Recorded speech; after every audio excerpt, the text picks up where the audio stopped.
বন্ধুরা, আপনারা কেমন আছেন? আজ খুব সুন্দর একটা রেসিপি নিয়ে আপনাদের সামনে চলে আসলাম। এই শীতের সময় প্রত্যেক দিন ভাত খেতে তো আমাদের বাড়িতে একদমই মোটে কারোর ইচ্ছা নয়, তাই একটা সুন্দর একটা রেসিপি তৈরি করছি বন্ধুরা।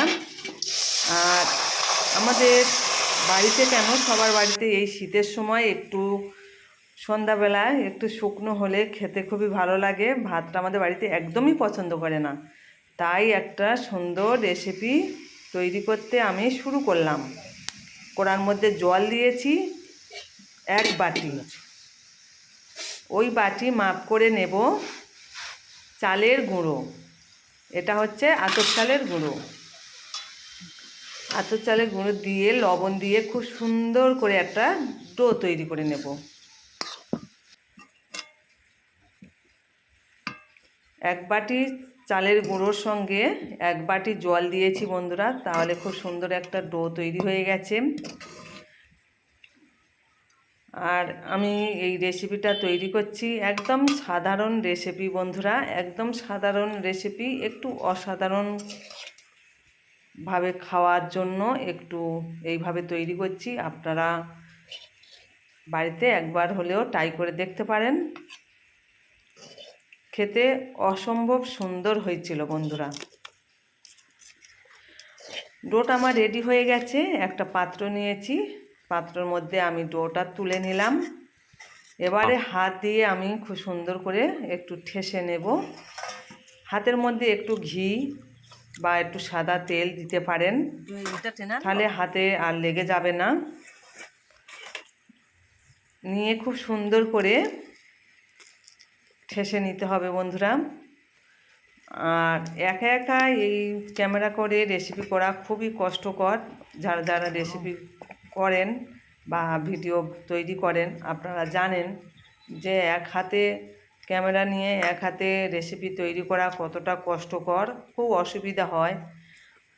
তাই আমি একা একা করছিলাম, তাই একজনের বললাম, একটু ক্যামেরাটা ধরলো, আর আমি তাড়াতাড়ি আপনাদের একটু দেখিয়ে দেওয়ার জন্য, খুব গরম কিন্তু তাও আপনাদের একটু দেখিয়ে দেওয়ার জন্যে রেসিপিটা তৈরি করা শুরু করে দিলাম। তবে আপনারা ঠান্ডা হলে তবে করবেন। একটু ঠান্ডা হলে, দেখতে পাচ্ছেন কতটা গরম, ধোঁয়া উঠছে এখনও, ওই জন্য বলছি আর একটু ঠান্ডা করে আপনারা করবে, হাতে সইবে। আর আমি প্রচণ্ড গরম কিছুটা করে দেখাচ্ছি, যে ক্যামেরা ধরেছি সে চলে যাবে, ওই জন্য। যাই হোক বন্ধুরা, অনেক কথা বলছি। আমার এই সব তৈরি করা হয়ে গেছে। এগুলো হচ্ছে গুজিয়া পিঠে। গুজিয়া পিঠে তৈরি করার জন্য কোনো কিছু দরকার নেই, একদম খুব সহজ পদ্ধতিতে আপনারা তৈরি করে নিতে পারবেন গুজিয়া পিঠেগুলো।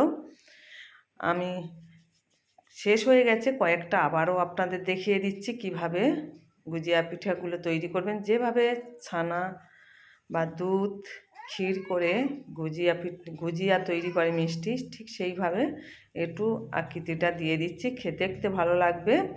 যে কোনো জিনিস দেখতে ভালো হলে খেতে উৎসাহ বেড়ে যায়, তাই আমি এইভাবে একটু শেপ দিলাম গুজিয়ার মতন। সুন্দর করে সবগুলো আমি তৈরি করে নিলাম। দেখুন কেমন লাগছে আপনাদের, সুন্দর করে কমেন্ট করে জানিয়ে দিও।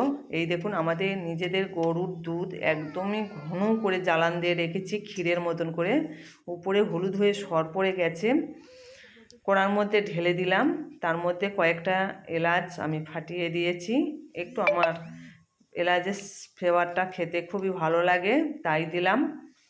আপনারা চাইলে না দিতে পারেন, কিন্তু আমার ভালো লাগে তাই দিলাম এলাচগুলো।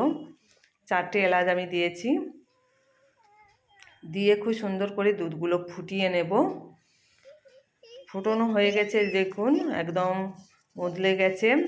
মানে দুধগুলো তো ভালোভাবে ফুটে গাঢ় করা আছেই, ওই জন্য বেশিক্ষণ আর ফুটোতে লাগবে না।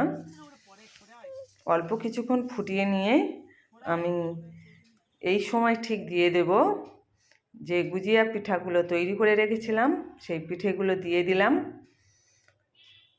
এই গুজিয়া পিঠাগুলো দিয়ে হালকা হাতে নাড়তে হবে,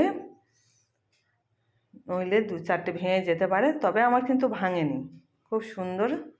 এই দেখুন, হালকা হাতে আমি একটু নেড়ে দিলাম। খেতে সত্যি বন্ধুরা অসম্ভব সুন্দর হয়েছিল, একদম দুধ পুলির মতন, খুব ভালো লাগছে গুজিয়া পিঠা।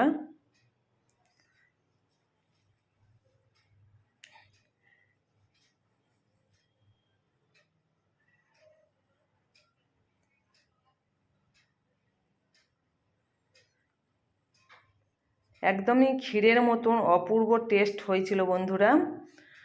আর এর সঙ্গে এবারে মিষ্টি তো ব্যবহার করতে হবে, তাই আমি এখানে দিচ্ছি মিছারি, সাদা মিছারি। আপনারা চাইলে চিনি ব্যবহার করতে পারেন, চিনি দিলেও চলবে, তবে আমি মিছারি দিচ্ছি। আর একটা জিনিস ব্যবহার করা যায় এই শীতের সময়, জিরেন কাঠের গুঁড়ও হালকা ব্যবহার করা যায়, সুন্দর একটা টেস্ট আসবে খেতে। তবে আমি মিছারিগুলো দিয়ে দেব।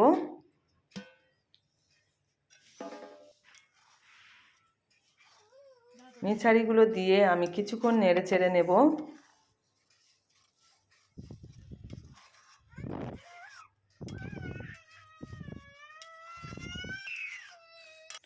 এবার আমি কয়েকটা কাজু বাদাম দেব, এটা আমার মনে হলো তাই দিলাম। কাজু বাদাম আর কিশমিশ দিয়ে দেব কিছুটা।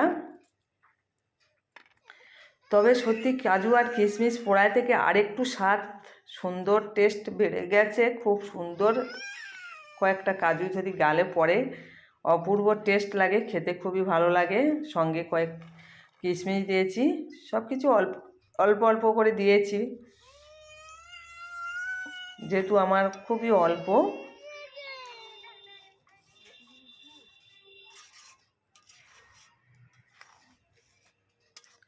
দেখুন বন্ধুরা, আমার রেসিপিটা একদম প্রায় হয়ে এসছে, খুব সুন্দর গাঢ় হয়ে গেছে, একদম ক্ষীরের মতন দুধটা ঘন হয়ে গেছে, সুন্দর একটা এলাচের ফ্লেভার উঠেছে, সেন্ট বেরিয়েছে, অপূর্ব সুন্দর। এবারে কিন্তু আমি নামিয়ে নেব, আমার এই পর্যন্ত রেখে নামিয়ে নিতে হবে। বন্ধুরা, এই একদমই সামনেই এসে গেছে সংক্রান্তি, পিঠে পুলি উৎসব। এই পিঠে পুলি উৎসবেও এই পিঠেটা আপনারা তৈরি করতে পারেন। সবাই খুব সুন্দর, বাচ্চা থেকে বড় সবার প্রিয় হয়ে যাবে এই গুজিয়া পিঠেটা, খুবই ভালো লাগবে সবার খেতে। আপনারা বাড়িতে এই পিঠে পুলি উৎসবে এইটাও তৈরি করতে পারেন, খুব ভালো লাগবে খেতে। এবার আমি কিন্তু নামিয়ে নিয়েছি বন্ধুরা, একটা পাত্র নিয়েছি, পাত্রের মধ্যে আমি তুলে নেব। দেখেই কিন্তু লোভ লেগে যাচ্ছে, খেয়েছি আরও যেন মনে হচ্ছে এখন যদি পেতাম আর একটু খাই। সুন্দর খেতে অপূর্ব টেস্ট, একদম বাড়ির দুধ তো, ঘন করে দুধ দিয়েছি। আপনারা যদি আরও গুঁড়ো দুধ ব্যবহার করতে পারেন, দিতে পারেন, কিন্তু আমার দুধটা অনেকটাই ঘন করা ছিল বলে আমি আর গুঁড়ো দুধটা ব্যবহার করিনি। এতেই একদম ক্ষীরের মতন প্রচণ্ড মিষ্টি হয়ে গেছে, খুব সুন্দর। তবুও অল্প করে আমি মিছারি দিয়েছি। খুব সুন্দর অপূর্ব একটা রেসিপি বন্ধুরা, আপনারা খুব অল্প সময়ের মধ্যে আপনারা বাড়িতে তৈরি করে নিতে পারেন, খুব অল্প সময়ের মধ্যে হয়ে যাবে। শুধু তৈরি করার সময় একটু যা দেরি হবে, নাহলে খুব কম লাগবে। আপনারা বাড়িতে একবার হলেও ট্রাই করে দেখবেন। এতক্ষণ ধৈর্য সহকারে যেসব বন্ধুরা আমার ভিডিওটা দেখেছেন সবাইকে বলছি, যারা লাইকটা দেননি লাইকটা দিয়ে দিও। আর নতুন বন্ধুরা সাবস্ক্রাইব করে আমার পাশে থাকবেন। পুরাতন বন্ধু নতুন বন্ধু সবাইকে ভালোবাসা জানিয়ে আমার রেসিপিটা এখানেই শেষ করছি। আপনারা সবাই ভালো থাকবেন, আর বাড়িতে একবার হলেও গুজিয়া পিঠা তৈরি করতে পারেন। আশা করছি আপনাদেরও ভালো লাগবে। টাটা, আমি এখন বিদায় নিলাম।